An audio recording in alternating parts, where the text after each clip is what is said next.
Des personnes surcompétentes sous-estiment leurs capacités et craignent en permanence de ne pas être à la hauteur. C'est ce qu'on appelle le syndrome de l'imposteur. Ces mêmes personnes vont accepter des postes inférieurs à ce qu'elles méritent. Et en parallèle, on observe des personnes sous-qualifiées qui prennent des postes importants.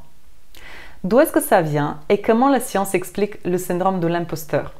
Si vous arrivez à comprendre cette vidéo, plus jamais le syndrome de l'imposteur fera obstacle à vos projets.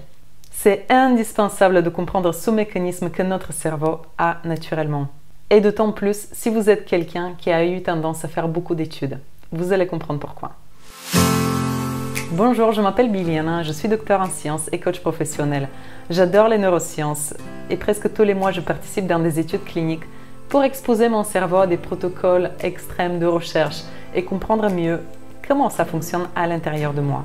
Aujourd'hui, j'ai décidé de vous partager une étude scientifique qui explique le processus de l'apprentissage dans lequel le syndrome de l'imposteur est encodé.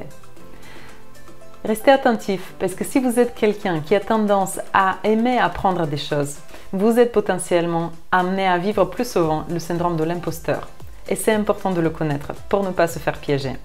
Et si vous voulez savoir plus sur les mécanismes du cerveau qui nous posent parfois des pièges et nous amènent à nous dévaloriser, je vous invite à regarder la vidéo que j'ai faite sur la dévalorisation de notre cerveau. Je mettrai le lien dans le descriptif de cette vidéo. Voyons maintenant l'étude scientifique qui nous explique le processus de l'apprentissage. C'est la découverte de deux chercheurs, Dunning et Kruger. Les deux chercheurs ont questionné un groupe d'étudiants avec des questions de grammaire et de logique. Et ils ont demandé à ces étudiants d'évaluer leur taux de réussite. Première découverte, il s'avère que les moins bons de la classe se sont crus le plus confiants dans leurs réponses. C'est ce qu'on appelle l'effet Dunning-Kruger. C'est ce pic de confiance que nous tous avons avant de commencer à apprendre quelque chose. C'est un sentiment de surpuissance qui se produit au démarrage de l'apprentissage. Si vous voulez commencer à apprendre un instrument de musique, par exemple, vous allez avoir cette sensation de confiance que vous allez apprendre plus vite que ce que ça va réellement se produire. Nous tous, nous surestimons en permanence notre capacité à comprendre le fonctionnement du monde. On appelle également cette étape de l'apprentissage l'étape d'être inconsciemment incompétent. Et le fait de ne pas savoir qu'on manque de connaissances nous amène le sentiment de confiance qu'on a tous avant de démarrer l'apprentissage. Maintenant, voyons ce qui se passe avec les gens qui se mettent à apprendre. Ils vont commencer tout doucement à descendre vers le vestige du désespoir et petit à petit prendre conscience du fait qu'ils manquent des compétences. On appelle également cette descente la vallée des larmes, parce que c'est vraiment désagréable. Et c'est à ce moment-là qu'on va vivre le syndrome de l'imposteur. On est conscient de ne pas connaître. Donc, si vous êtes en train de vivre le syndrome de l'imposteur, vous êtes tout simplement dans cette deuxième phase de l'apprentissage qui est indispensable pour devenir compétent, voire pour devenir expert dans un domaine.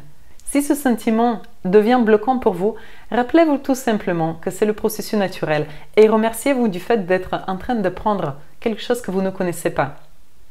Quelque chose sur lequel peut-être qu'il y a des gens qui prétendent avoir la confiance à le connaître, mais qui sont probablement moins compétents que vous. Comme il y a des gens qui sont plus compétents que vous, mais qui ont déjà traversé la vallée des larmes pour y arriver. À votre avis, qui sont les gens qui peuvent se moquer de vous lorsque vous manquez de compétences?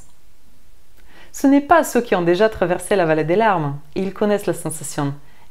Et ils sont là pour vous aider aussi à la traverser plus vite.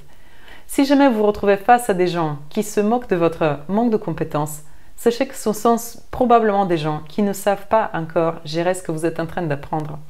Maintenant que vous connaissez le mécanisme scientifiquement décrit du syndrome de l'imposteur, rappelez-vous, vous êtes tout simplement dans une phase d'apprentissage et remerciez-vous pour ça. Et la deuxième des choses, c'est également de regarder qui sont les gens qui peuvent vous aider dans cette situation-là pour traverser plus vite cette vallée des larmes. Je m'arrête là pour aujourd'hui. Je vous souhaite de passer de très bonnes fêtes de fin d'année. On se retrouve l'année prochaine avec de nouvelles vidéos. Et rappelez-vous, votre réussite, c'est la réussite de tous. Vous nous devez votre réussite. Vous devez réussir. Ce n'est pas un choix, c'est un devoir. À l'année prochaine.